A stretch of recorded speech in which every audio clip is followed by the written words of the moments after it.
So we're talking about a garden, and That was the the first words, energy dump. yeah, the words that came to me, it was like that you are a garden, and the analogy came together because there's such a wide variety of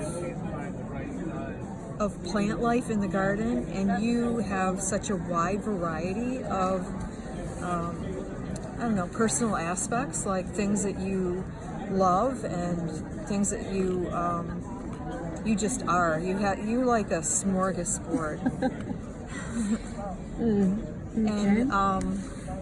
And the garden best represents that, because some days you feel like violets, and some days you feel like daffodils, and some days you feel like echinacea, and some days you feel like you're the tree.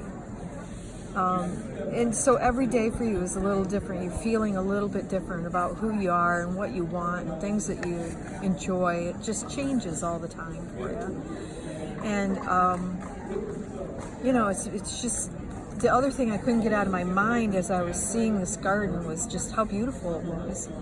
The variety is beautiful. And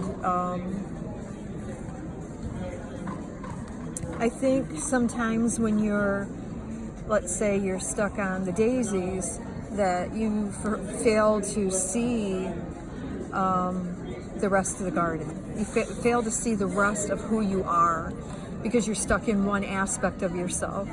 And so the message came through that you need to appreciate yourself more.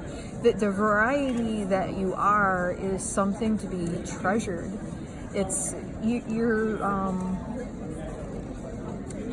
You're so vast. There's so much to you, and you don't often give credit to the big picture that you are. So that's the basic garden idea.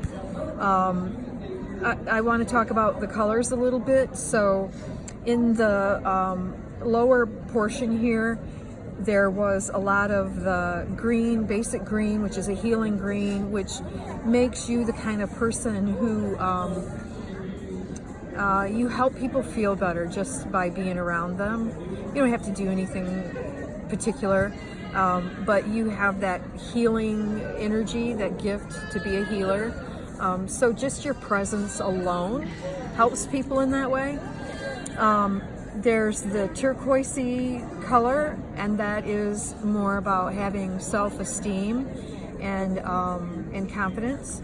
And then we have the red. The red kind of represents the days when you feel like you need to take action and you need to move forward with something that you're passionate about. The yellow is about clarity, and the yellow showed up again in the tree. As soon as I put it on down here in the flower beds, the yellow transformed up here it created the tree. It was the first color to go down. Yellow is about clarity. So the garden outdoor spaces are spaces where you will find the most clarity. Certainly being around the trees, it helps you immensely. The other colors are also that were reflected down here are up here as far as the greens and whatnot, but there also was an indigo blue. So when you come into a space, the outdoor space, and you sit to just be with yourself, there's a knowing that comes over you, like you know what the right next move is, and and you just it's kind of just a natural. I don't even think you realize how significant it really is, because not everybody can do that. So then came in the path, and it's brown. Brown is a real neutral, grounding kind of a color. So again, you're feeling like solid within yourself when you're in this space. And then after the brown came in this purplish tone, and purple is the color that asks you to question what you believe. So as you walk along your path, your journey, there are things that you need to start questioning, and probably already have, because it's from one end to the other is where the purple is. So you question these different beliefs that you've held about yourself and the world, and alter them so that they more closely match the reality you choose to live.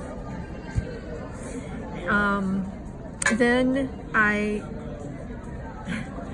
saw the rainbow, but I was like, I'm so tired of rainbows and butterflies. I didn't want to put the rainbow in there at all, so I ignored it. And then it came in this, it felt like a statuette, maybe a statue in the garden, somewhat angelic. It's pink. Pink is unconditional love, and then the yellow again, that golden yellow, and it's clarity, finding clarity again in the garden. And this is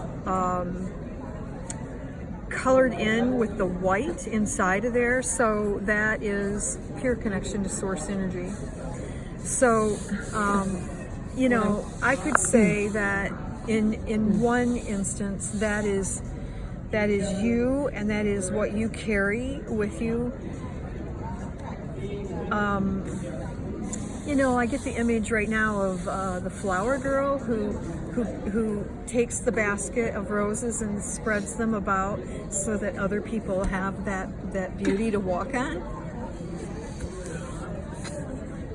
And then I couldn't get rid of the rainbow, so I put the rainbow in there. And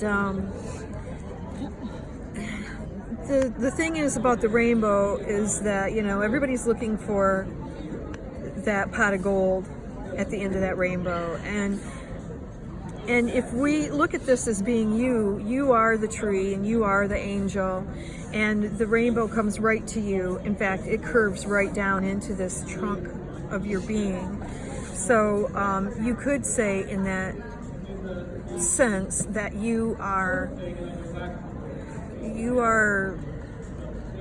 the Skittles commercial. you know where it's raining the rainbow, and that's kind of what you do. You're sprinkling that about. There is another aspect to the rainbow, though, however, and it has to do with crossing the rainbow bridge. It's about helping others cross over. And sometimes that can just mean transitioning from one aspect of their life into another, a newer aspect of their life. And sometimes that relates to actually helping someone through the death process.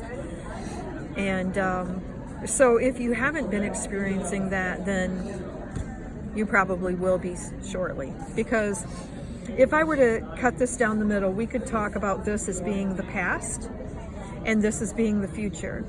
So in the past, you've been this solid foundation, this firm, unmoving energy for other people in your life.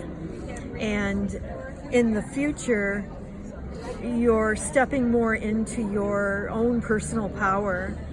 And that's where the rainbow is more predominant.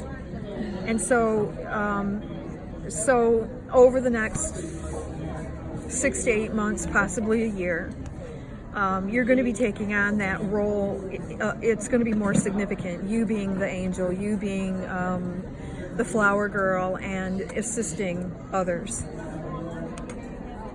Wow.